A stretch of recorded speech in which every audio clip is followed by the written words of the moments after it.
Good morning, Mark. Good morning, everyone. All right. All right. Good morning, everybody. I think we're fully ready to call this meeting to order. Welcome to this November meeting of the MAPC Executive Committee. Now I will have to do my least favorite part of this job, which is calling the roll to officially call us to order. Actually, I apologize. Before I do that, I think I need to read a little legalese. This meeting is being conducted remotely via Zoom video conference consistent with Chapter 22 of the Acts of 2022, which included an extension until March 31st, 2023 of the remote meeting provision of Governor Baker's executive order. Based on this, I will have to call the roll for all of our votes today because of the nature of that law. So with that, I'll just run down the list. Ime Ayu. Here. Sharonda Almeida. Colette Alfranc. Here. Kurt Bellavance. Present. Karen Canfield. Adam Chapdelaine, I'm here. Jen Constable. Here. Tom Daniel. John DePriest. Mo Handel. Here. Sagan Adowu. Or Diego. I don't think I see either. Tabor Keeley. I'm here. Angie Liu. Here. Gina Martinez. Here. Steve Olenoff. Here. Courtney Rainey. Vandana Rao. Sam Seidel. Here. Steve Silvera. Here. Monica Tibbetts-Nutt. Juan Vega. Elaine Vanya. Here. And Aaron Warman. Here. All right, I think the meeting is officially called to order. So the first order of business is to consider and hopefully approve the minutes of our October 19th meeting. Are there any questions, comments, request for amendment before we call the roll on that again? All right, seeing none, could I ask for a motion to approve in a second? So move. Second. Who is coming in. Can you remind me what we are voting for? we are voting on the minutes, Vandana. Welcome. Thank you. All right, I think that was made by Aaron, seconded by Mo. And I will call the roll again. Imai? Aye. Sharonda? Colette? I'll abstain. I was not there. Kurt? Aye. Karen? Adam, I vote yes. Jen? We might have lost Jen. I abstain. Oh, sorry. Thank you. Thank you, Jen. Tom? John DePriest? Mo? Yes. Sagan? Tabor? Aye. Angie?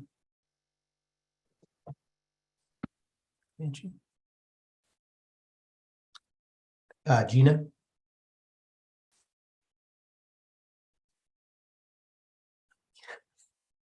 Oh, sorry about that. Yes. Thank you, Gina. Steve Olenoff? Yes. Courtney? Vandana? Aye. Sam? Yes. Steve Silvera? Yes. Monica? Juan? Elaine? Abstain. I wasn't there. And Aaron? Hi. All right. I believe that's enough to get the motion to carry. Thank Adam, you. if I may, I did attend the meeting. I don't see my name on any of the votes, so I'm not sure. I can't remember now if I came in late for the meeting and so missed the first few. Yeah, I recall. But if maybe Andrea can just check on that. If you could do that, Andrea. I remember, Vandana, I remember you came in just a few moments late and you also asked to have your vote recorded in the affirmative for the minutes. That's right, I did. Last meeting. Now that you have a much better memory than I do. Thank you. Thank you, Vandana. Yeah, I'll look into that. All right, thanks. Great. Thank you, Andrea. All right, the next agenda item was to be a treasurer's report. My understanding from Sam is there is no report to deliver this month, but Mark, was there anything you wanted to provide on this agenda item? Yes, I do. And I think Sam is here, I believe. Yes, I'm Is that here. right? Okay, I think Anna Cole, our finance director, may be with us as well. Is Anna here? Ann is here, yes. Okay, very good. Thank you. So we should really be providing you with the July report, and I will tell you that Anna drafted one. She has drafted one and redrafted it a number of times. But we are dealing with a few challenges, and I really wanted to get the report right, even if it gets to you a little bit later. The issue that we're facing in this first month of the fiscal year is that the overhead rate is too high. And it wasn't really too high for the last 3 months of the last fiscal year. In fact, we brought the overhead rate in right on the button at 118% when we concluded the fiscal year in June. And we presented those papers to you at the end of, or at the last meeting. But for some reason, things seem to be high in July. We think a few reasons are, first, people tend to take vacations in July. Maybe, I think a few more people are taking vacations, or were taking vacations this summer than had been in the previous few years. We've had a lot of babies at MAPC. 3 people were on parental leave at that point in time. That's a wonderful thing, but it doesn't help the overhead rate. And the third thing is that this is really the first time that Anna, as our new finance director, is expensing certain long-term expenditures across multiple months, anywhere from 12 to 24 months. And she isn't quite as familiar with that list as Sheila was, but Anna is becoming familiar with it. And we are expensing more things out, which is the appropriate thing to do. And a lot of those come due the first month of the fiscal year. There seem to be other issues that we're still looking into that resulted in our billing to projects being somewhat lower than anticipated, and our billing to overhead being somewhat higher than anticipated. I think we're going to work through them. I want to emphasize, it's not because we don't have money. We have plenty of money. We sometimes have difficulty billing to it, but we have plenty of money, plenty of projects, lots of work to do. More staff people charging than we did a few months ago, but we're still a little bit short on staffing, as is the case, I know, for so many of the people that are on this screen. And that doesn't help either. So if with your indulgence, we're going to take a little more time to try and work this through. And our goal for December, I will emphasize the December 14th meeting, not the 21st, the 14th, will be to try and present you with monthly statements for the first quarter of the fiscal year, July, August, and September. Thank you. Thank you, Mark. Any questions for Mark? Okay, seeing none, I think, Mark, we can move right into your executive director's report. Yes. So first of all, I apologize for the fact that the executive director's report was not only a little late, but it's not quite as pretty as it usually is. And that is because Amanda Linehan, our communications director, who often works with me on the report, is not, she's on vacation this week. So I was all on my own. I can handle the narrative, but I can't really handle the photos and other elements of the report. So we'll pretty it up a little bit after this meeting. But let me go through with you a few of the highlight issues. Under arts and culture, I want to note that we have had the re-upping of our Bar Foundation support. Bar Foundation funds a large part of certain portions of the agency, particularly clean energy, arts and culture, and some of our land use planning work, particularly related to equitable transit-oriented development. And I want to congratulate Anna Singh Gupta, our Director of Arts and Culture, for receiving the annual renewal of our bar funding at $850,000 for the year, which started on November 1st. And we are planning to submit another application to bar probably in the late summer of 2023, and that will be for a 2 or 3 year extension of our Bar Foundation grant. It's too early to say how much it will be for, but it does look like it will be a multi-year funding. So that's all very positive. A lot of the projects that are listed under art and culture up above the renewal of the bar funding in this ED report, the fact that they're there is in large part a measure of the fact that we receive funding from the Bar Foundation. That's one of the reasons we can do so much of this work. And I do want to congratulate Annis and thank the Bar Foundation for assisting us in this regard. Under clean energy, I'll draw your attention to, I see the pages aren't numbered. That was another weakness of mine, but you'll see one of the pages in the clean energy section, the top is municipal pathways to network geothermal. You'll see that we held a charrette for municipal officials on this issue, talking with them about how they can implement network geothermal systems, which can heat and cool buildings using a shared network or ground source heat pumps. Folks, I have to tell you, some of our staff in clean energy have explained this to me multiple times. I think I'm beginning to get it, but it is honestly very, very exciting as we try and move away from fossil fuels and closer to a net zero economy. The use of heat pumps and the use of geothermal as a source are increasingly important. And the fact that we're having these conversations with our municipalities and that we had almost over 100 participants from throughout Massachusetts, I think is a really good sign that we are doing our part to try and move this technology forward. I'm going to note something under communications that isn't actually in the report, but I want to note that we have had several departments, as I think you know, where there has been a real particular struggle in terms of staffing in recent months. We have seen a great change in MAPC staffing over the course of the past now almost 3 years. We have wonderful new people coming on, and a lot of our alumni have moved on to great other positions in the region and in the Commonwealth. And that's a wonderful thing. But there have been some departments, communications, economic development, arts and culture, that have really seen almost a complete turnover in their staffs. Communications, economic development, and arts and culture are now fully staffed. I want to note that and be very thankful for it.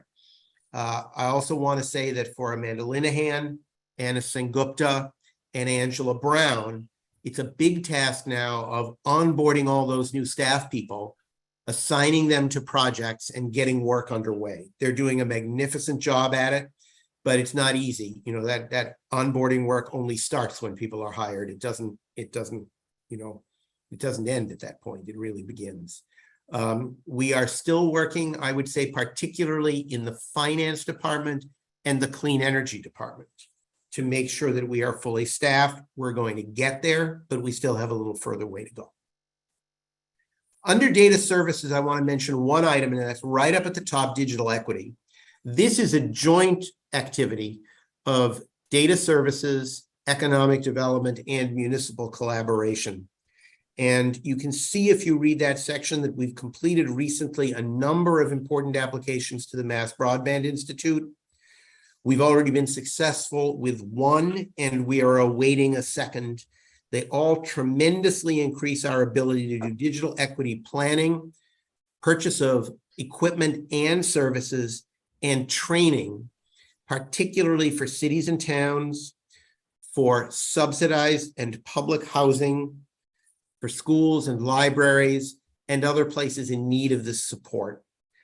Digital equity is an important value and objective in Metro Common. It's mentioned much more frequently there than it was in Metro Future. And thankfully, it's a big source of resources from some of the new state and federal programs that came after the pandemic and the recession. And MAPC is playing a large role in that regard, and I expect us to continue to do so.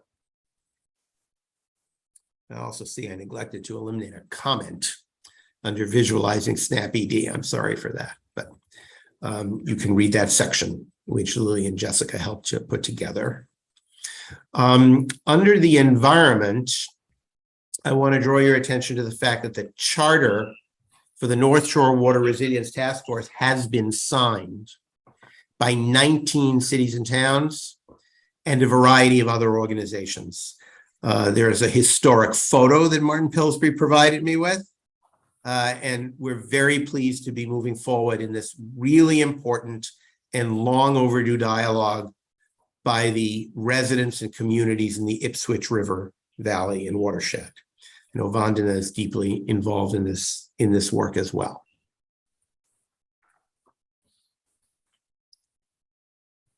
Moving ahead under government affairs, I think I might have mentioned this last time, but our annual conference at Holy Cross, co-sponsored by our trade association, MARPA, and the Division of Local Services, was a great success. I really want to thank members of our government affairs team. It's called a MARPA DLS conference, but in reality, the 3 or 4 people in government affairs here in the corner of the 6th floor at 60 Temple Place, I think do about 90% of the work under Lizzie and under Leia's guidance. Although this time Leia was on parental leave, she is now back. And it was a great conference, and we're really thankful for all of those conversations. I'm hopeful that those kinds of conversations about running cities and towns more efficiently and more effectively will continue under the new Healy administration, as they did under the Baker administration. On housing, I'll mention a little something about multifamily zoning for MBTA communities, so-called Section 3A. We are very thankful for the revised guidelines that have come out of DHCD. I know that the revisions, although they're favorable to affordable housing, can in some ways make some of the guidelines a little bit more confusing.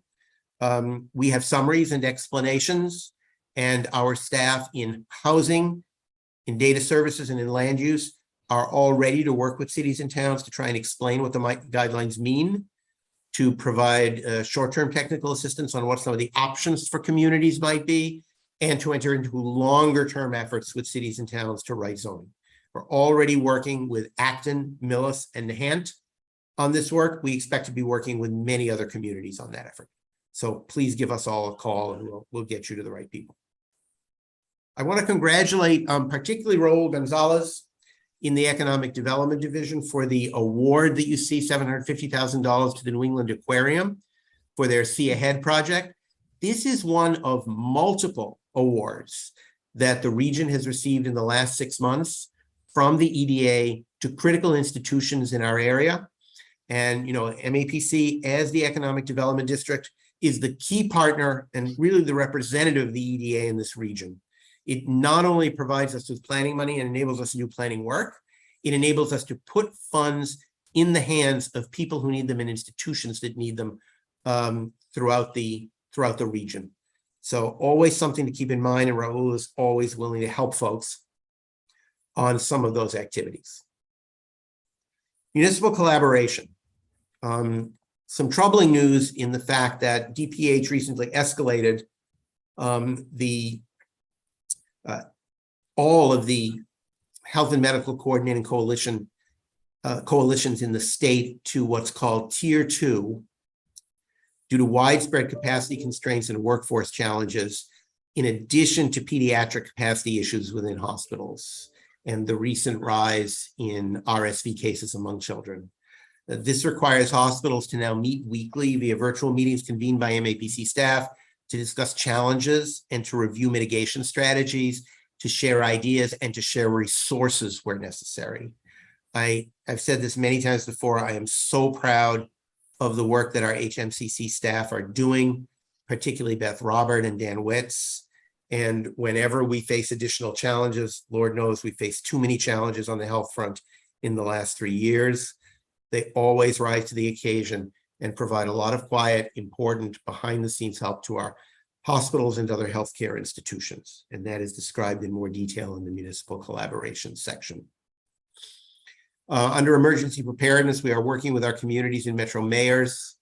I think Diego has joined us. He's part of this. We're going to have another meeting with City of Boston staff later this afternoon on really 2 issues that are sometimes overlap a little, but they're really different issues on the question of substance use disorder and trying to share responsibilities and engagement among communities on that question, and on the question of dealing with unexpected and large influxes of immigrants into the region or into individual cities and towns. These are both issues where working together across municipal boundaries is incredibly important. And MAPC, of course, is trying to provide that capability. We want people to know on the strategic initiatives, our RFP for this strategic plan and the DEI assessment is out. It's due on November 21st. Then we will review the applications and select a consultant or consultants to work with on that issue. I want to draw your attention to one issue under community engagement. We had a fabulous webinar on the 6th of October that was spearheaded by our events and special project specialist, Sasha Perotti, in the CE department, in the community engagement department, on the issue of redlining and its impact on food access disparities. The motivation for this webinar was the tragic shooting at the Tops grocery store in Buffalo. But we really felt as a team here at MAPC, this is an issue that we should be drawing more attention to. And I know Sasha and Eric Hove and Emily, Jessica Brennan in public health all see the October 6th webinar as a beginning of an engagement on food disparities, redlining, and not a one-off activity in and of itself. Thank you, particularly to Sasha for her leadership on this activity. I'm going to move down to just two final items. One in public health, the first one in that section called Food Hubs for Schools, Catalyzing New Local Food Supply Chains. Very proud of the fact that MAPC, Massachusetts Farm to School, and the Massachusetts Department of Elementary and Secondary Education have received a Food Vision Prize of $150,000 from the Henry Kendall Foundation to work on issues of trying to make sure that we can purchase regionally grown and harvested food as part of the food to school supply chain.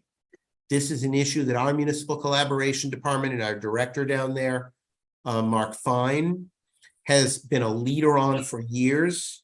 And with our public health team and municipal collaboration team and our partnership with Farm to School and DESE, we expect to have a lot of advances in this arena as a result of the good work that will happen with the Kendall Foundation Prize. So big kudos to the folks who worked on that application and succeeded in it.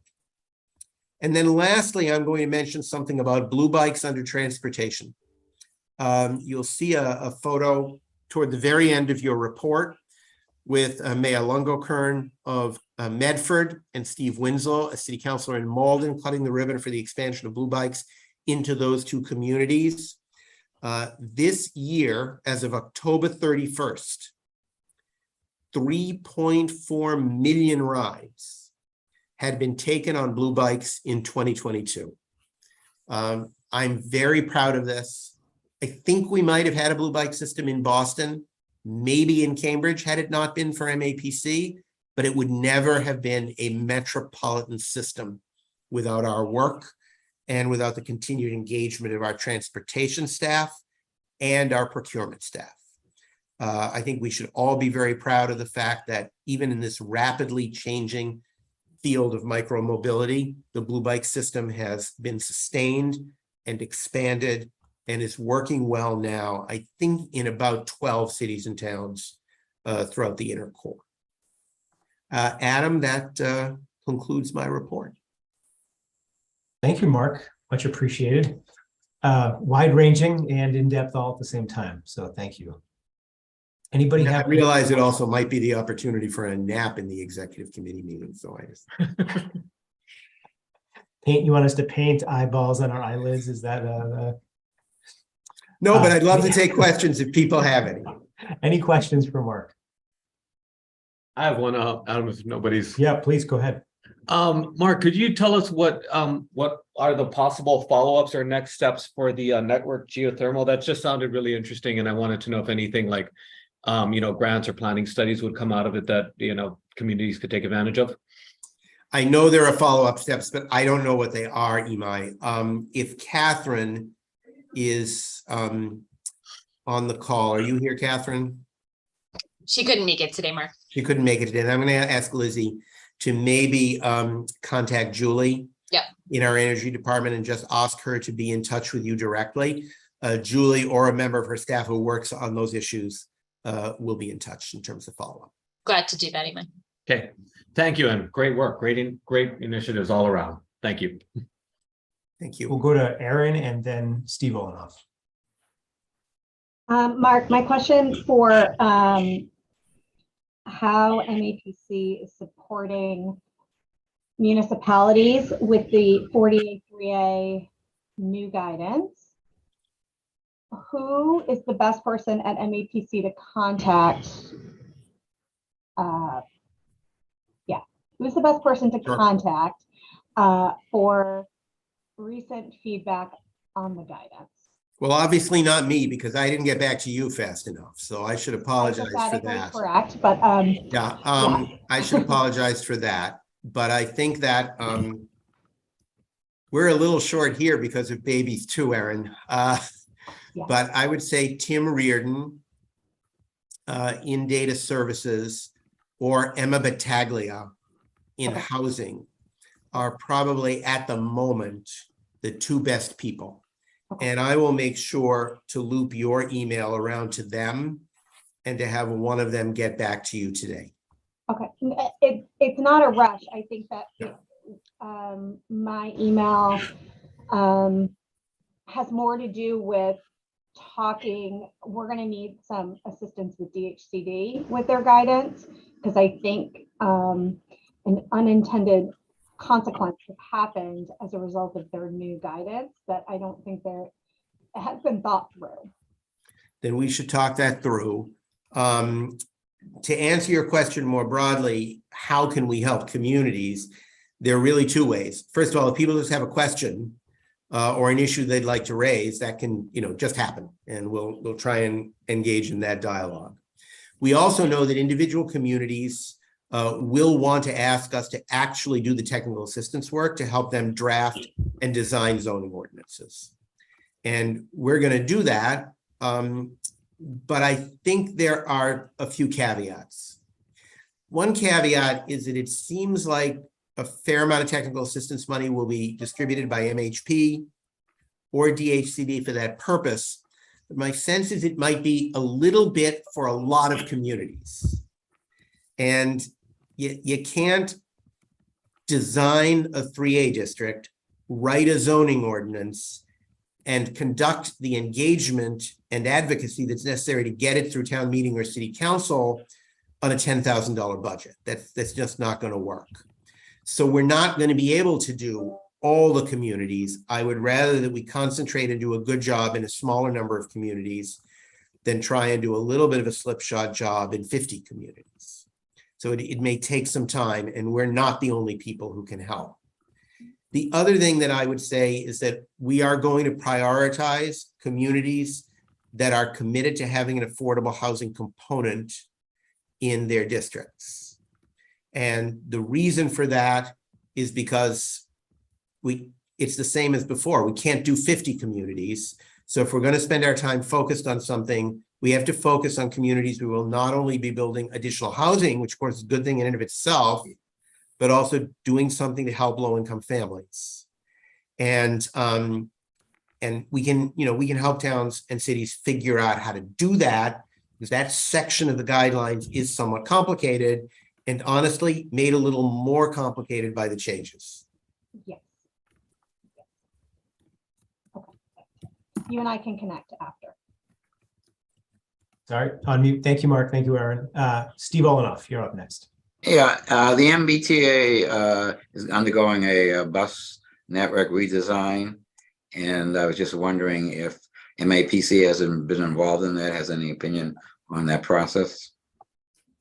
We do, and actually in the transportation section, Steve, I can't blame you for not getting through the whole report. I only sent it about an hour ago. I'm looking. If you scroll down, I think there's a pretty long entry on bus network redesign. We are supporters of bus network redesign. It consists of hundreds and hundreds of changes. I see it. Doesn't mean we support every one of them. But overall, we think that the increase in bus service and the dramatic increase in the number of lines with significant frequency, as well as the equity impacts of the changes, are by and large good things. We are continuing to work with individual communities on concerns about particular lines, including some that have been eliminated. And just yesterday, Lizzie and Eric and I were working on such a case and trying to provide help and support to the state rep and state senator, as well as the town administrator in that particular location, which is north of Boston. And we will continue to be available to do that.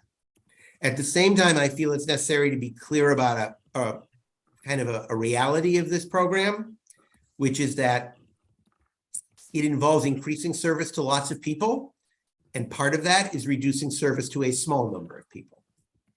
And while some of that can be changed, it can't all be changed, or the house of cards falls. Well, it's not, I should not call the tea a house of cards. I don't know what would make me think of that, but it does have to involve some reallocation of resources. And we can try and advocate for a lot of lines. There's always good reason to do that. I just want people to be realistic about what is likely to be accomplished. Thank you, Mark. And the overall problem, though, is do they even have enough buses and bus drivers to accomplish any of these changes? The answer to that is extremely complicated. No. They don't have enough of either. So, I will note that it's a 5-year rollout on bus right. network redesign. And, I do actually feel like there was just moments ago, for example, like a State House news story just came out about getting $145 million in matching funds to be able to apply for federal grants. I feel like there are a lot of different things that are in the mix to try to actually make this happen. And so could we do it all at once? No, but I actually think that's why they were, judicious in rolling it out as a 5-year rollout for this plan. So yeah, no, definitely if it was all supposed to happen at once, that would also be very disruptive to the system and difficult. But I think if we think about the 5-year rollout strategy, couple that with other, dollars that are coming in from the federal government, actually move some of these changes alongside moving towards more EV buses, I actually think we can get there. I think we're on a good path for success. And I agree with Lizzie completely. One of the things it's going to require is a sustained level of interest and financing from the legislature and the governor. We've had kind of a good 9 months of funding, I would say, but the federal money is likely to run out. And we are going to have to invest long-term on safety issues, on the bus system, on electrification of various elements of the system, and none of those things are cheap. And we all know that with the legislature particularly, ongoing interest expressed through appropriation is often hard to sustain. And that's one of the things that we are all going to have to do. And I might note, I think the MPO is also going to have to do it to really encourage that level of commitment. All right, thank you, Adam. I think I agree with you that you're being far too complimentary and optimistic in calling the MBTA House of Cards. House of Cards is carefully and precisely designed. Sorry. All right, we won't put that in an attempt at humor. All right, so seeing no other questions, why don't we move on to the legislative report of the Legislative Committee. And quickly before we do that, the 2 items from that is our round robin, part 2. And if you didn't see Mark's email, I just want to give a heads up to the people that I'm going to call on so that you're not put on the spot, 15 or 20 minutes from now. I have on my list Sharonda, Colette, Jen Constable, John DePriest, either Sagan or Diego from the city if they're here, Tabor, Angie, Gina, Courtney, Steve Silvera, Monica, Juan, and Elaine. So I don't know if we'll get to everybody, but I wanted to just give, again, in case you didn't see the email, I wanted to give you a few minutes to think about what you would share in the round robin. But moving from that, I know Keith could not stay on the call, so I'm going to turn it to Lizzie to provide a report or update on the Legislative Committee's work. Thanks so much, Adam. I appreciate it. And in just a moment, I'm actually going to turn it over to Matt on the government affairs team, because the biggest thing that we want to update you on today is actually kind of where the economic development bill landed, since the governor did, in fact, sign that, I think, part. And so I want everyone to kind of have a sense of where that piece of legislation landed, alongside the final closeout budget for the last fiscal year, this fiscal year. But then I also just want to flag that we are going to be having our big conversation about legislative priorities at our next meeting. And I think we'll talk a little bit later in this meeting about the date for that meeting, which has been moved. But that is the meeting where we will be getting and asking for your approval for our entire legislative priority portfolio for the upcoming legislative session, which will start in January. We've done a lot of work with legislative committee about that. So this is just me kind of giving you a heads up that that vote is coming, and we will be getting you all of those materials well in advance. They will most likely be coming from Mark or me or Leah. But obviously, if you have any questions in advance of the meeting, you should feel free to reach out to us. Do we So have a with that- legislative committee meeting date yet, Lizzie? we do, but I don't have it off the top of my head right now. I'm Okay, sorry. right. And maybe Leah can put it in the chat. But I'm going to turn it over to Matt Walsh to talk a little bit about where we landed with the ECDev bill. Thank you, Lizzie. And yeah, hey everyone, glad to finally be able to offer some conclusive answers on this economic development bill. One top line note I just want to make on the source of funds in this bill is it's a combination of ARPA funding and surplus funds from FY22. Initially, the legislature had included a limit of 510 million in ARPA funds for the bill, but the governor vetoed that limit. And now, without further action from the legislature, we could see a significantly higher use of ARPA funds for the bill's purposes. We have talked to ANF about this just to kind of get clarity on what the timeline looks like for that clarity in what dollars will be going where. And I think we'll be hearing from them in about a month with some more clarity there. So to dive into the specifics of the bill, there were major investments in a lot of priority areas for MAPC. The first of which is housing production. MAPC had requested $400 million in funding for housing production across a broad spectrum of affordability. We were happy to see $304.5 million make it into that line item in the final bill. While it wasn't the 400 that we were hoping for, we were glad to see, a significant commitment of funding that matches the scale of the housing crisis we're facing. While we know we'll need to keep pursuing more funding, that is a significant down payment and will be helpful in making sure we keep up with our production needs.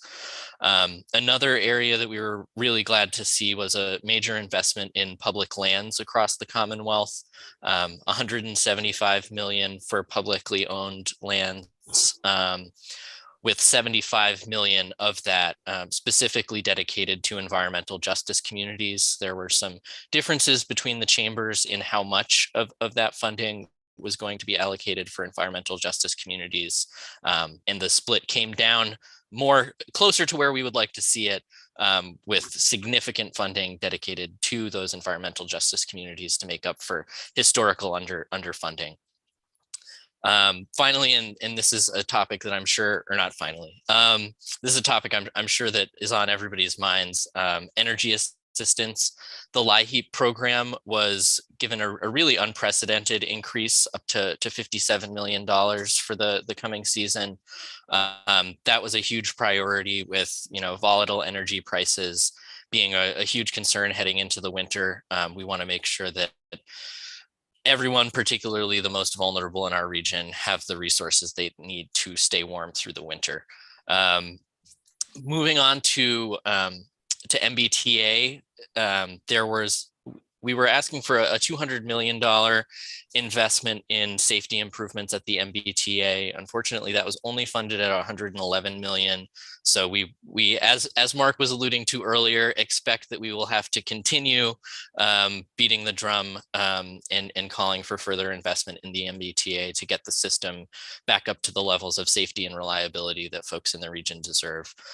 There was also an investment of 10 million through the Executive Office of Labor and Workforce Development in staffing needs at the MBTA, which as you all know, that has been kind of a bottleneck in this process. So we were glad to see those staffing needs funded. We also saw a $20 million surplus transfer to the CPA trust fund. So that will allow the state to continue matching locally raised CPA dollars at the same rate as they have over the last fiscal year. So we're glad to see that. I think that's something that we continue to keep our eyes on, and we'll continue to advocate for transfers of surplus where needed to preserve that rate of match. Also, we saw a significant investment in support for immigrants and refugees. That was $20 million asked for, and thankfully we won that $20 million. So that includes, emergency housing supports and a lot of the other emergency response efforts around recent immigrants and new arrivals that we've seen in a number of communities across the Commonwealth. Gina, seeing your question about the match in the chat, I don't have the percentage off the top of my head, but I can circle back to get you that percentage.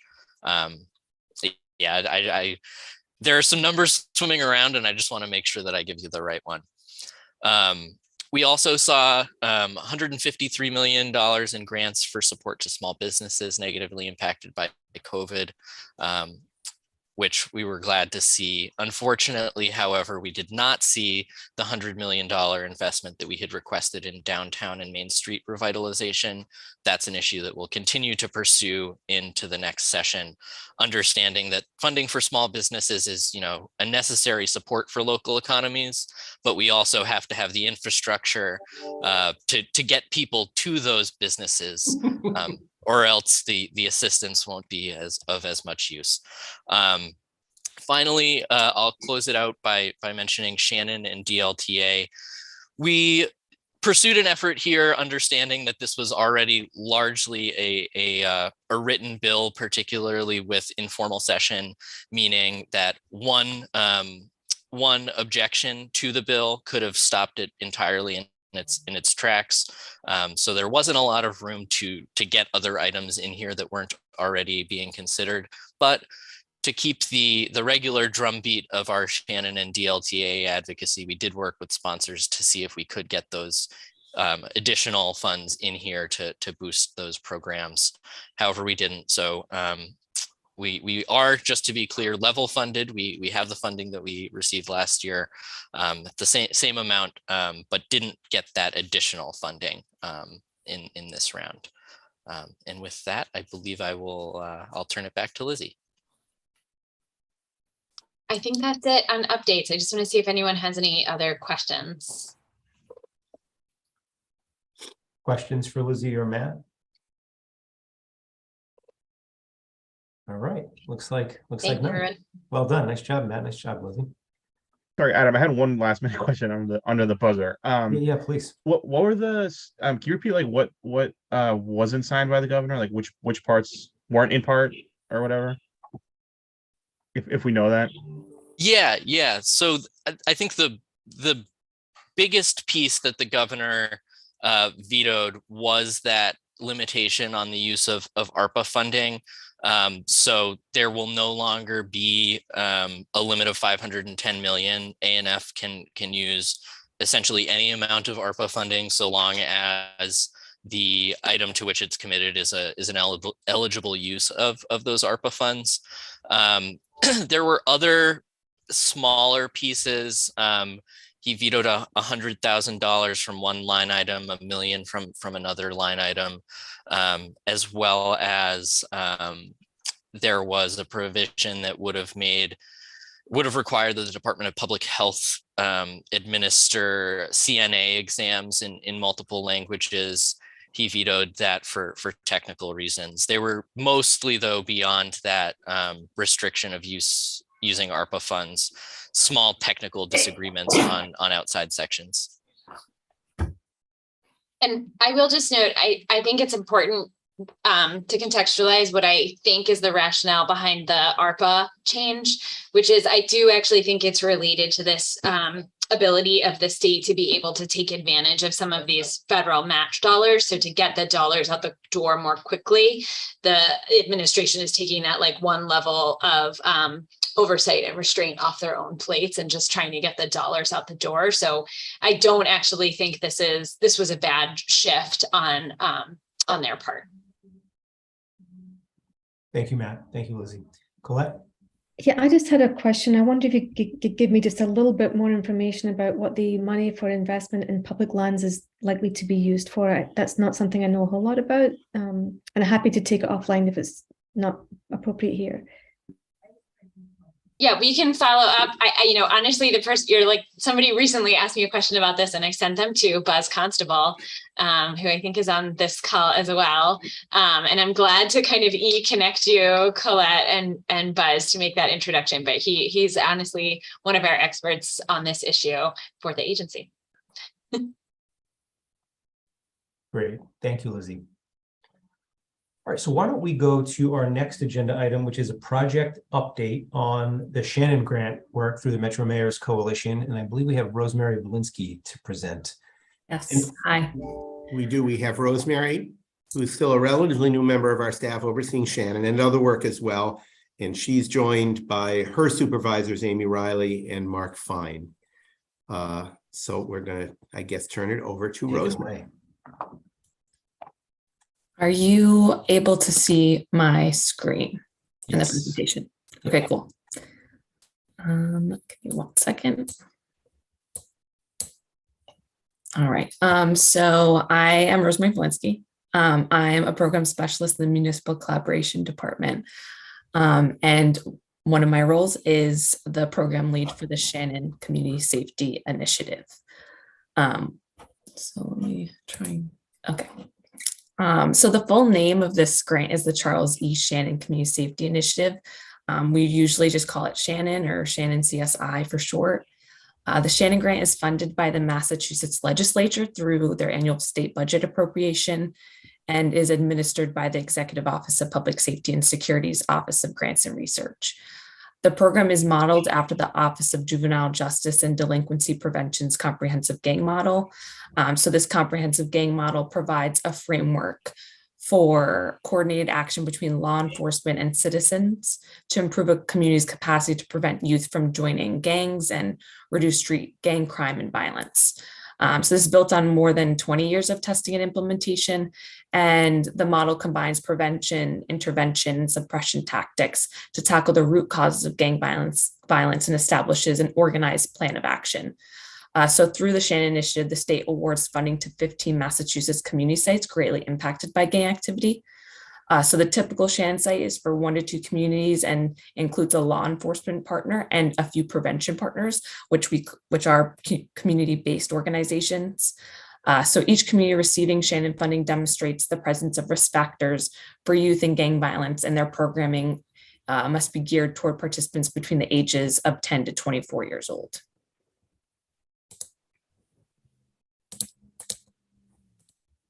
So MAPC manages the Metro Mayors Coalition Shannon site. So this site is very different from the other 14 sites in Massachusetts. As I said, a typical site is usually just for 1 to 2 communities with a couple prevention partners, but our site is a coalition of 8 communities in 1 site. So the grant program originally took a regional approach to addressing youth violence and gang involvement across the Commonwealth, but our Metro Mayors site is the last funded site implementing that regional vision. The 8 communities partnering as the Metro Mayors Coalition Shannon CSI are Cambridge, Chelsea, Everett, Malden, Quincy, Revere, Somerville, and Winthrop. We have 18 partners, and breaking that down, there are 8 law enforcement partners for each community and 10 prevention partners, which are those community-based organizations within those communities. Typically, we support our law enforcement partners with overtime funding for hotspot patrols and suppression activities, and also school resource officers. And then many of our prevention partners receive funding for program staffing, supplies, and youth worker wages. Their programs include employment internship opportunities, mentorships, athletics, art projects, art installations, music, mobile studio, and community events. So coalition partners have diverse trauma-informed programs to support a comprehensive approach to address youth violence and gang activity in the region. And I will highlight and give more details on some of those programs and activities in a few slides. So we support our 18 partners from across these 8 communities with coordinating their activities and bridging communication gaps between law enforcement and violence prevention leaders, enabling them to properly identify and address youth violence and gang activity. This is often done through our monthly collaboration meetings and statewide and coalition program events. During our monthly collaboration meetings, we create a space for our partners to build relationships, discuss successes and challenges in their programs, so they can work together on resolving youth violence issues in the region, as well as listen to subject matter experts on a variety of topics, including youth mental health. We are also very excited for the potential expansion of the coalition next year. We included the community of Braintree in our FY23 funding application. Through Braintree's existing close partnership with coalition partners from Quincy, this expansion will fill youth programming gaps in Metro Boston southern suburbs. So incorporating Braintree into our coalition will provide Braintree with a larger network through the coalition to help address the community's gang violence problem, as well as the other issues youth in the community are facing.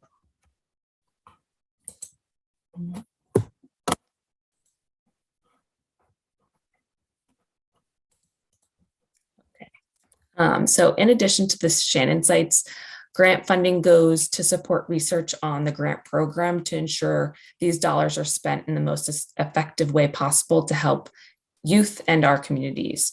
There is a Shannon statewide research partner from Northeastern and UPenn, who among other activities creates policy briefs to show site strategies and outcomes for the year.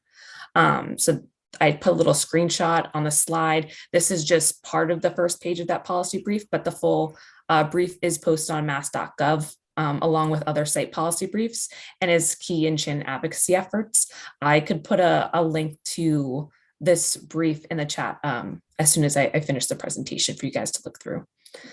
In terms of advocacy on behalf of this program, MAPC's government affairs team leads these efforts through events like the Community Safety Day on the Hill, which brings together sites, partners, and legislators across Massachusetts.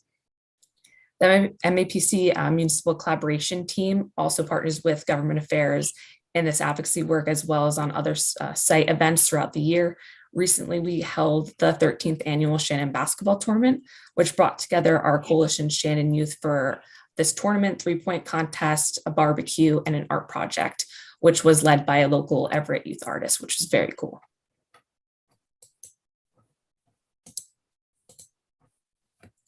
In addition to the statewide research partner, each Shannon site can also have a local action research partner, which we call a LARP. They assist with site and partner research needs. The Metro Mayor Shannon site has partnered with UMass Boston for many years. Through this partnership, it has produced community risk assessments and summaries, which inform partner programming. UMass Boston completed a community risk assessment for each of the 8 partnering communities a couple of years ago. These risk assessments compiled data from a variety of existing quantitative data sets, as well as included qualitative data from partners and focus groups. The data compiled includes demographic and profile data, law enforcement, school, and community perceptions data. So each risk assessment identifies the current state of youth gang activity within the partnering community through a low risk, moderate risk, and high risk ranking of risk and protective factors. The factors include crime and victimization, availability of drugs and substance use, economic disadvantage, and academic performance and learning challenges. The final section of the assessment includes a compilation of community resources partners can use or direct youth to. In addition, these assessments identify recommendations to municipal partners and stakeholders on how to best address the gang violence problem in their community. So currently UMass Boston is creating updated community assessment summary with updated data and recommendations for the coalition to utilize in FY 2023 programming. And UMass Boston will be passing the baton to Boston University, who will become our new LARP in 2023.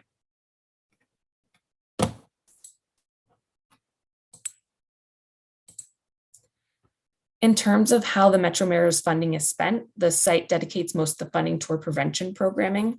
And this is the same for 22 funding as well. When I was writing our FY23 application, I did see a slight trend from our law enforcement partners adding more prevention programming, like collaborating more with our community-based organizations on open recreation nights or community events, besides just their typical suppression activities. And just to highlight some of our programming, the Youth Mental Health Initiative. So surveys and health assessments in the Metro Mayor's communities have indicated increasing rates of depression and anxiety among young people. With Shannon grant funding, the coalition contracted with the North Suffolk Mental Health Association to provide law enforcement officers in Revere and Chelsea with training and support to better address the needs of young people with mental health issues.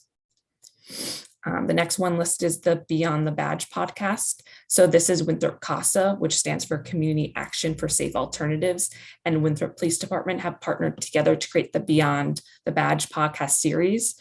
So this podcast aims to break down barriers between police and the public, especially since COVID-19 has decreased in-person contact. The podcast features youth and police officers and explores what community policing is and how it can be an effective approach in bringing together police and residents to create a more culturally aware and inclusive community. The next program is the Youth Police Dialogues. Our partner Somerville Teen Empowerment facilitates these constructive dialogues between Shannon eligible youth and law enforcement partners in many of our coalition communities. And I believe you'll also have done a statewide dialogue pre-COVID. This serves as a forum to have those difficult conversations and works to strengthen youth relationships with police. And then the last one I will touch on is the junior police academies. So many police departments in our coalition conduct a junior police academy to provide one-on-one direction and involvement with officers in their communities. Malden Police Department, I think, is a great example. They've received great feedback from the community and youth, and each year expand to try and include as many interested Shannon youth as possible. They often go on field trips with other coalition academies and receive presentations from public safety professionals and do outdoor activities together. I thought I would just end on this picture that I received from Somerville Teen Empowerment yesterday. This was their peace march from this past summer. So yeah, thank you.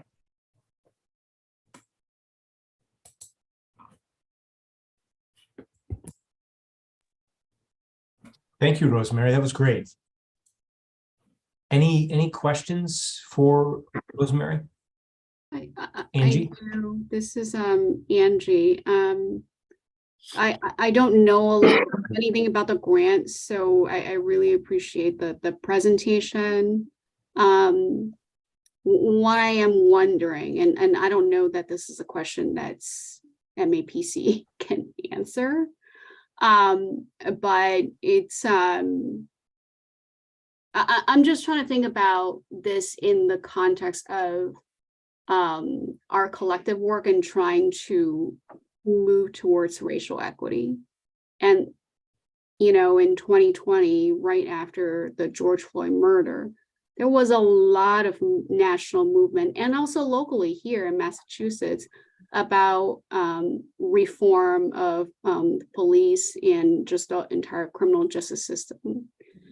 I mean, that's a whole nother topic that could take up hours.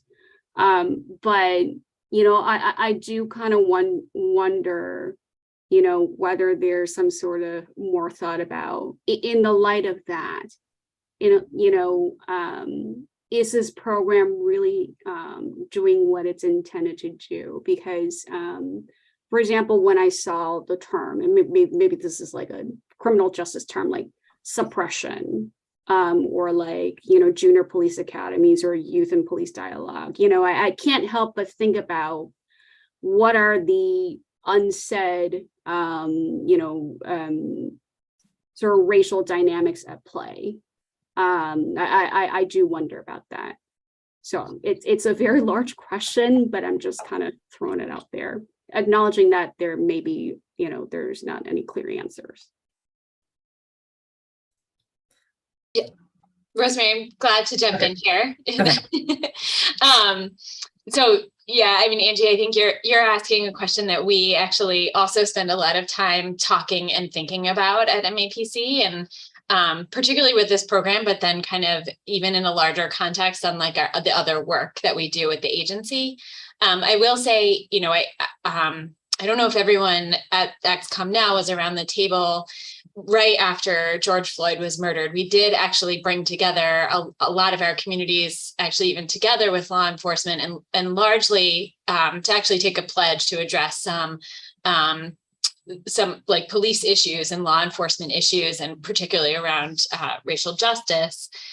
And I actually feel like it was largely because of the relationships that we had built through the work that we do with Shannon and some of our other programs in our communities, that we were actually able to have these like very productive conversations around addressing violence and addressing racial inequities associated with police. And so I feel like we were actually, and we got like communities to kind of sign on to a compact that like sparked a bunch of work that we were doing with our cities and towns.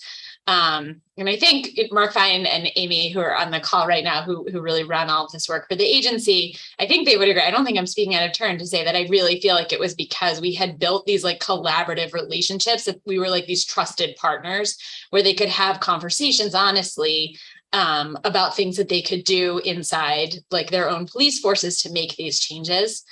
I think particularly with the program, with the Shannon program, it's actually something that we've like, it's part of the reason why we have both pushed some of our partners, we'll go with encourage, it's like a better word, to actually partner more closely with community-based organizations that are already serving youth. And I think we're doing more of that work now as well, because I actually feel like that's the other way that we're addressing some of the racial inequities that youth are often facing when they're usually in contact with police in other circumstances. And yeah, I see Mark Fine raising his hand. I was going to see if Amy wanted to add anything else. Well, yeah, let me know, Amy, if you wanted to say something first, but I'm glad to. Well, yeah, no, thanks for the question, Angie. And obviously, I mean, I think we, as Lizzie said, there was a lot of thinking done kind of around policing and the way we work with law enforcement, in light of, the George Floyd event and many of the other incidents. I mean, we have been actually doing a broader range of work with local police departments, on, really looking at kind of alternative means of emergency response and other, kind of reforms to the way policing works. So, we work with a number of communities on helping kind of build behavioral health capacity within police departments, so it isn't always an armed response or, not necessarily a best suited to the incident at hand, and that other ways of response can take place. We've been working with Revere to build a behavioral health unit there. We're also working with the city of Lynn on creating an alternative, unarmed emergency response function that could go out to a number of different calls. So, I mean, I think, we looked at, best practices around the country, and we've now thought about how can we support cities and towns to deploy those practices back home.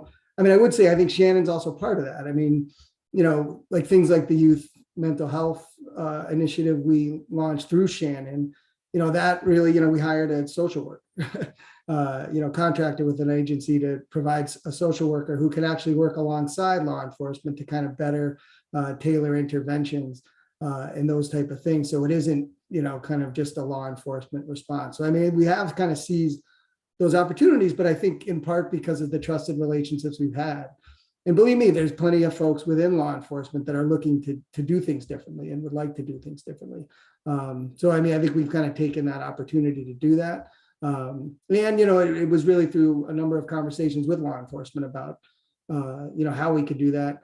And, that happened, in part, when, in light of the George Floyd incident and the movement after that. But but it was also something we had started before that as well. So I think it is, we should see this as part of a more rounded set of programs and projects that we're working on. Thank you. Appreciate the responses. Thank you, Angie. Thank you, Lizzie. Thank you, Mark. Tabor, question? Sure, thank you. So I noticed this is through the Metro Mayors, and Milton does not have a mayor. We're a town, but we're surrounded by Boston and Quincy and Braintree. And I noticed that Braintree is now included in this Metro Mayors group for this. Is this funding that is also open to other cities and towns? Because I know that recently the Milton Police Department has complained about lack of funding for certain programs that sound very similar to this, and I'm not so sure whether there's already knowledge there, but I'd like to extend the hand to them if it's open to others. I know. Okay. No, Rosemary, I was going to ask if you would take this one. Okay. Because I know historically we just had the 8. We didn't put out like a procurement or did proposals. Not that Amy, I'm sure you would know more about that, but we're starting to talk about what it would look like if we start expanding or taking in more partners, because we are getting those emails from people outside of our 8 now 9 communities. That's something that we need to talk about, like internally with MAPC Government Affairs and Community Engagement, but it's something that we're going to start talking about for 2023. So I'm sorry if that doesn't. The only piece that I'll add is that, so we've included Braintree in the event that we get additional funding. So we built them into the application based on that grounds. We're not looking to take funding away from existing partners. So we're kind of having our fingers crossed that we can bring them in next year. But the program's open statewide to communities, and the application process is typically every fall. So we can, we'll share that information with you, so you can kind of, get your police departments some information on what the AGF entails and what it would be. But the program itself is open to all communities. And I would note thank you. that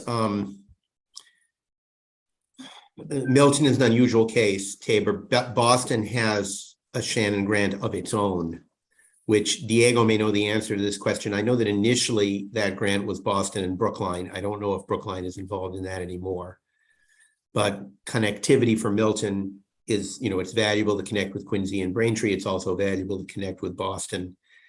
And we are always trying to increase the funding for the program, the overall program, because that will not only help us to see if there are ways that we can increase the number of participants without hurting the existing participants, it will also help people in other parts of the state that were frankly funded when the program was bigger and are not funded currently, despite the fact that many of them have needs.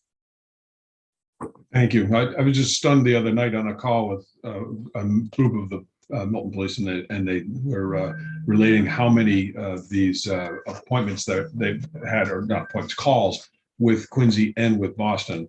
And the complaint was, we're spending way too much money and way too much time on stuff that is really out of our control, but this is where all of our business is coming from, and we need to be able to find some way to pay for it. And I'm just thinking, if it's working for them, it might, work for on the other side of the line, because God knows a town line doesn't stop anything from going from one side to the other.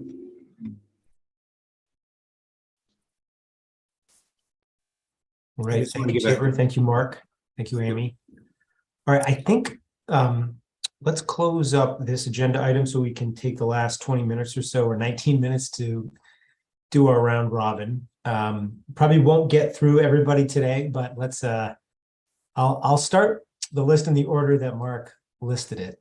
I don't think we have Sharonda with us today, so that would make Colette the first person on the list. Colette, if you want to start. Sure, and I missed the last session, so I'm not really sure of the tone I should have framed things. Sorry. That's okay. The idea was for people to just take 2 or 3 minutes and share what's happening in their community as it pertains to the work of the MAPC, or just generally what's been happening in Wellesley. Okay, so we have a lot going on in Wellesley, as everybody does, I'm sure.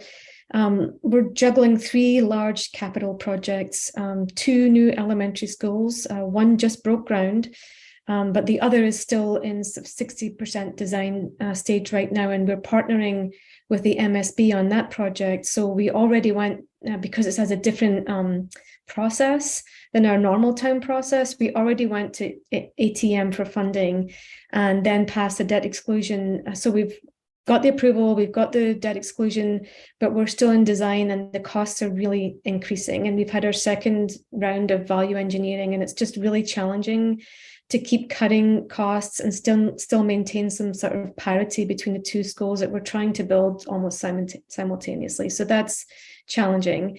The other large capital project we're working on is funding to renovate the interior of our historic town hall. And we just had a special town meeting within the last month to take that to the next level. And we used a combination of free cash and inside the levy borrowing on that, as we just felt that we couldn't go back to the voters for an additional debt exclusion following the 2 schools, given the current fiscal climate. So that's moving in a good way. The other initiatives we're working on is that I'm involved in a lot is the implementation of our climate action plan and our sustainable mobility plan. I spend a huge amount of my time on transportation advisory boards, municipal mobility initiatives, and it's really very interesting right now, but it's a lot of time. There's a lot going on. Today, we restarted some of our programs that we would have on a regular basis before COVID, and that included our Green Collaborative quarterly meeting, where all the green groups in town kind of come together and talk about various initiatives. And today, since it was kind of a restart, we had a presentation from our municipal light plant about how we're moving towards electrification and supporting electrification across town, and how we can build the capacity for that, and what we're asking people to do with their behavior and actions they can take. We had a presentation on electric vehicles. I talked about all of our mobility aspects in town. And then we had our local grassroots sustainable group talking about incentives and what's available for people to help fund the changes that we need people to take. So it was really a great meeting. It finished right before this. And then we're developing a hazard mitigation plan. We have our kickoff for that tonight. And we're also in the middle of a search for a new fire chief. So there's a lot going on. We just started the budget process in town. We have a very early town meeting. It's in March. So we just set our budget guidelines at 3%, both on the town side and on the school side. But we have important initiatives across town that we have to fund that will end up being outside of that guideline. You know, things like cybersecurity. We've done an audit. We know what we have to do, and those things are going to cost money and likely be outside the guidelines. So a lot of things to wrangle down there. And also we have 3 major union negotiations ongoing, which is really challenging. And I actually think it'd be really helpful to have some guidance for all the towns that are going through this process, because inflation is high. I just came back from the UK, where it seems like everyone's on strike, and we're being asked at the federal level not to give big sort of raises, because then we buy into this vicious cycle of increasing costs, feeding inflation, building increasing costs. And so it'd be really nice to have some guidance on that. The last thing I'll touch on, and I know that we've talked about it in our collaborative, and Leah is definitely aware of the interest. We don't have a functioning town newspaper, and it's really challenging to explain what we're doing at town government when it's reported in this very skewed way, if it's reported at all, on social media. So there are some people who are interested in trying to figure this out on our town. We're having some brainstorming meetings of just kicking off that process, but it's not just Wellesley, it's everyone. And I know that Lizzie's trying to, that Leah is sort of starting some conversations in our collaborative about where do we go with that. But that's a big mishmash of what we're doing here and what I can remember that we're doing. There's probably a lot more, but there's a smattering. Thank you, Colette. For putting you on the spot, that was a pretty excellent and comprehensive view of all that's going on in Wellesley. I would quickly say, putting my hat on from my past roles, if you asked Megan Job to email other town managers in the region just to ask for what they have on the table for cost of living, or what they're bargaining with the unions, there's usually always a spreadsheet circulating of what the latest have been in contracts or what are being offered in contracts. So that's definitely something that you could probably get your hands on. Of course. All right. So next, I think we lost Jen Dupree, Jen Constable. We don't have John Dupree. So do we still have Diego? Yeah, I'm still here, Adam. Diego, do you want to tell us everything that's happening in the city of Boston in 3 minutes? I don't think I could, even if I wanted to.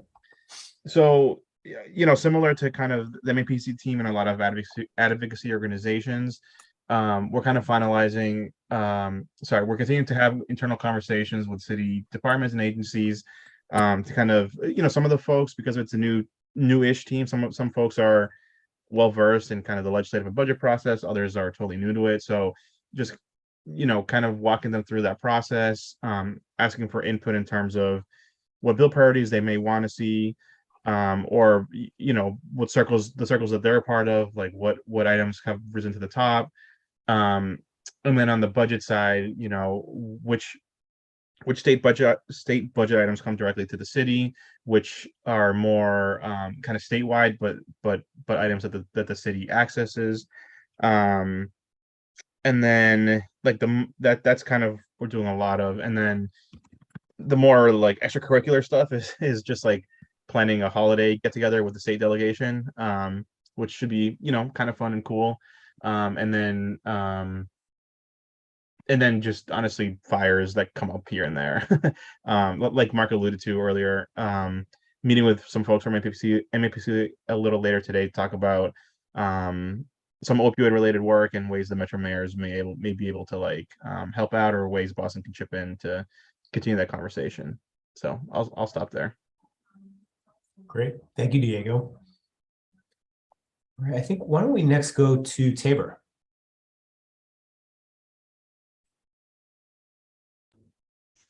Caught me off guard. I was thinking of Mo Handel next.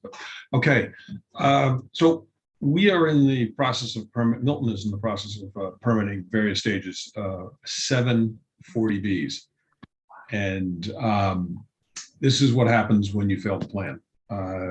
Milton didn't have a town planner for many years, up until about 15 years ago, and we really were not at all prepared for this. The zoning wasn't set up for this, et cetera.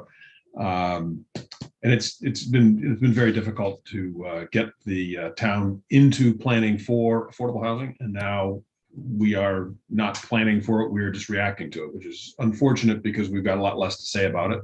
And it's not, most of these locations are not ideal. Lack of public transportation, lack of sidewalks, lack of a lot of things, but that's where they're going. Fast forward another year, and now here we are with the MBTA zoning, and there's huge resistance to it, and a big hue and cry for foregoing it's estimated $100,000 in annual compensation from the state for grants, et cetera, and just not do it. The schools in town are at max, or they're beyond max, and we have a new school search and plan underway to build new schools. But honestly, at the end of the day, we're probably 7 to 10 years away from that. So this is Milton's in a conundrum here of which way to go. I think putting our head back in the sand is not necessarily the right way to go, but it seems to be about where the half of the voting population is going. We've gotten a lot out of MBTA, a lot out of MAPC in the last several years, with starting with our master plan. We've got bike master plan now, parking studies, and on, and it's really given us an awful lot to work with. But part of the town is still complaining that this is too much, too fast, drinking from a fire hose, et cetera. We're certainly going to be continue to receive and subscribe to the MAPC services, but it is a strong contingency in town that doesn't want to acknowledge the problem or thinks that ignoring the problem will make it somebody else's problem. I don't know where this is going, but it is it's more of a political issue, I think, than a planning issue at this stage. Just trying to get people on board. But most of the people in town now are very appreciative of what MAPC has been doing for us, and I do want to thank everybody, all the staff, for helping us out in every way you have. I don't have anything new beyond that to add, though. Thanks. Thank you, Tabor. Lots going on. It's a lot. That's a lot of 40Bs for a geographically small town. So we have 7 more minutes. Let's try to do 2 more folks. So we'll see how long it goes. The next person on my list is Gina. Still have Gina? We lose Gina? Here's Gina. No, I just, of course, got a phone call just as you called me. So I had to tell them to go away. Hi, guys. So I'm with Beacon Communities. I'm a senior development director there. And for those of you who may not be familiar with us, we are an affordable housing owner, developer, manager. We do just about everything related to our projects except the construction of them. We are in 12 states and DC, and we've been doing this for a long time, and we'd like to, we like to think that we hold ourselves to a high standard on the affordable housing front. We've been growing, it seems like, by leaps and bounds in the last decade, and even more so. The growth seems to be coming exponentially. Seems like you all are feeling it on the zoning front. We have been, our home office is based in Boston. We're at Government Center, but we also have offices in Pittsburgh and in New York City and Buffalo. We've got sort of staff sort of in those 2 locations. And it's just a lot going on. I used to spend most of my time working in Massachusetts, and now it feels like it's been a while since I've done a deal in Massachusetts. But that is where we have sort of grown up, is here in the state. And we are so blessed here to have the resources and the expertise and the support that we have in the state. It is not the same in other places, I can tell you that.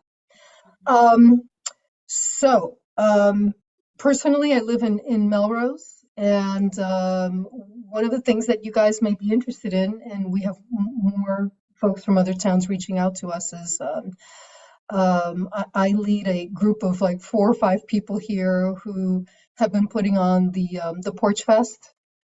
We started it in 2018, and more cities and towns seem to be doing one. It's a great bonding activity.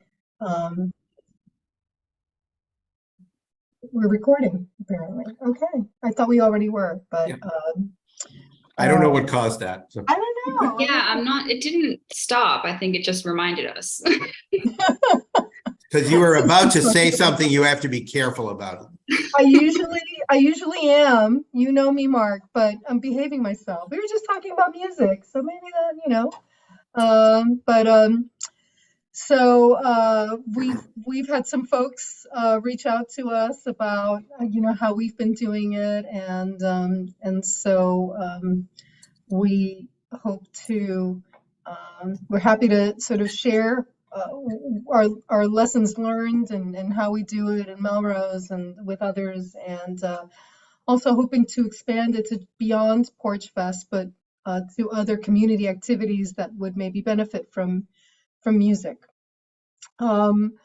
So aside from that, I can tell you I have two grown stepchildren. I just got back from the University of Texas, where I saw with him his last Longhorns game. He'll be graduating, and that is quite an experience, I can tell you. If you haven't seen football in Texas, you haven't seen football, apparently. So, any old two. That's what I will share with you today. Thank you, Gina. All right, who was next? You know what? I think the only person left here that's still on my list is Elaine. Elaine, do you want a shot before we wrap Sure, up for the day? and mine will be quick. Basically for work, I am working on the same three major programs, but I have a lot of others. So for CPTC, we're in the middle of our webinar series to train boards. Virtually, we're doing webinars through December. There is hope, and we're going forward with an in-person conference for the first time in March, and it will be the third Saturday of March. So we're hoping it can be in person at Holy Cross. And then for DLTA, we're about to close out calendar year 2022, and I'm starting the process for 2023.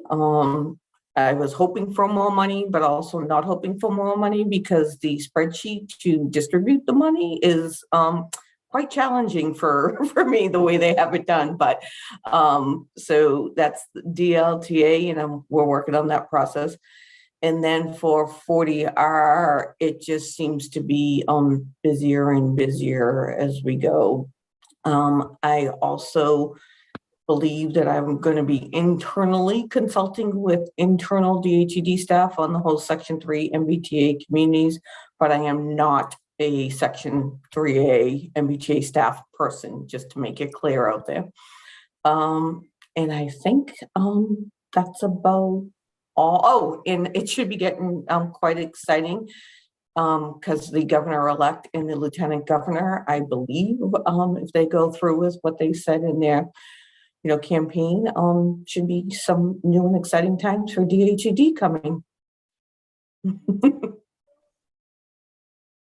Are you going to be the new undersecretary, Elaine? No, I am perfectly happy where I am. Yep. Who knows? We might not get a new undersecretary. Right, I was just going to say, know. entirely possible there will not be a new undersecretary. Yeah, you might lose the H in your title there, depending on how things shake out, right? With the well, yeah, or it could go, yeah. Who knows? Who knows? Yeah. Right. Yeah, no, it's basically talk that it's a new secretariat, but I don't know if my unit will be in ED or H or what or where, because we cross both my little unit of 4 or 5 or whatever we are. So yeah, that's why I said it could be interesting times for DHED. Right. The intrigue. Every reorganization contains a lot of little problems that the people who are focused on the high up things don't even know about. I mean, one of the issues that we've been grappling with seriously is just this question of what might happen to MassWorks, because MassWorks sits in the E part of EOHED, but it has an enormous priority for housing. They select almost entirely infrastructure projects that support housing development. So do you take that, if you create a new secretariat, do you take that away? Do you move it? There are always a lot of important detail questions on these. That's why so little reorg actually happens. Yeah, and the 3 of my major programs cross both economic and housing. So we shall see. Yep. Great. Thank you, Elaine. Thank you, Mark. All right. The next agenda item was any other business not known at the time of the posting of the agenda. Anything, Mark? Well, I just want to remind people we moved the executive committee meeting from the 21st of December, which is really near Christmas, to the 14th of December. I don't know if Leah put in the chat the new date for the legislative committee, but you you on the executive committee will be getting legislative priorities somewhere between those 2 days, because it has to go to LegCom first. And then we'll, tidy it up and make any changes that they want to make, and we'll send it off to executive committee, hopefully well in advance of the 14th. Great. Thank you, Mark. All right, with that, I will entertain a motion to adjourn. Motion's made by Karen. Second. I'll give Aaron, I think I'll give Aaron the second. And I'll call the roll. Where is my roll? Imai. Aye. Sharonda. Colette. Aye. Kurt. Aye. Karen. Aye. Adam, I vote aye. Jen. Tom. John DePriest. Mo. Aye. Sagan or Diego. Aye. Tabor. Aye. Angie. Gina. Aye. Steve Olenoff. Aye. Sarah Lewis.